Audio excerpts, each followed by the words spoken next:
વડોદરાના તરસાલીમાં વૃદ્ધાની હત્યાનો મામલો હાલ પ્રકાશમાં આવી રહ્યો છે। વડોદરાથી મહત્વના સમાચાર પ્રકાશમાં આવી રહ્યા છે। તરસાલીમાં વૃદ્ધાની હત્યાનો મામલો સામે આવી રહ્યો છે તો પોલીસે આરોપી સાથે ઘટનાનું રિકન્સ્ટ્રક્શન કર્યું છે। આરોપીના 3 દિવસના રિમાન્ડ પણ મેળવી લેવામાં આવ્યા છે તો આરોપીને સાથે રાખીને પોલીસ દ્વારા રિકન્સ્ટ્રક્શન કરવામાં આવ્યું હતું। પોલીસે એફએસએલની ટીમને પણ સાથે રાખી હતી। સમગ્ર રિકન્સ્ટ્રક્શન દરમિયાન તેવી માહિતી હાલ પ્રકાશમાં આવી રહી છે।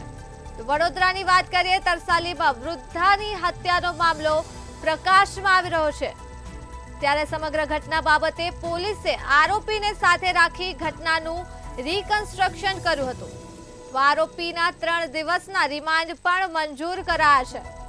આરોપીને સાથે રાખીને સમગ્ર ઘટનાનું કરાયું છે રિકન્સ્ટ્રક્શન। ત્યારે આ સમગ્ર ઘટનામાં પોલીસે એફએસએલની ટીમને પણ સાથે રાખી હતી। માહિતી પ્રાપ્ત થઈ રહી છે વડોદરાથી। વડોદરાના તરસાલીમાં વૃદ્ધાની હત્યાનો મામલો પ્રકાશમાં આવી રહ્યો છે। પોલીસે આરોપીને સાથે રાખી સમગ્ર ઘટનાનું રિકન્સ્ટ્રક્શન કર્યું હતું ત્યારે આરોપીના હાલ 3 દિવસના રિમાન્ડ મેળવાયા છે। તો આ સાથે જ આરોપીને સાથે રાખીને રિકન્સ્ટ્રક્શન કરાયું છે ત્યારે સમગ્ર ઘટનામાં પોલીસે એફએસએલની ટીમને પણ સાથે રાખી છે। તરસાલીમાં વૃદ્ધાની હત્યાનો મામલો હાલ સામે આવી રહ્યો છે।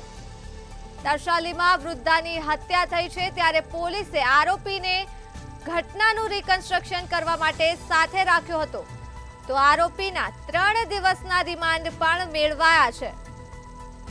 આરોપીને સાથે રાખીને પોલીસે સમગ્ર ઘટનાનું રિકન્સ્ટ્રક્શન કર્યું હતું ત્યારે પોલીસે એફએસએલની ટીમને પણ સાથે રાખી હતી। સમગ્ર માહિતી સામે આવી રહી છે વડોદરાથી। તરસાલીમાં વૃદ્ધાની હત્યાનો મામલો સામે આવી રહ્યો છે ત્યારે પોલીસે સમગ્ર ઘટના બાબતે આરોપીને સાથે રાખી ઘટનાનું રિકન્સ્ટ્રક્શન કર્યું છે તો આરોપીના 3 દિવસના રિમાન્ડ પણ મેળવાયા છે। આ સાથે જ આરોપીને સાથે રાખી પોલીસે સમગ્ર ઘટનાનું રિકન્સ્ટ્રક્શન કર્યું હતું।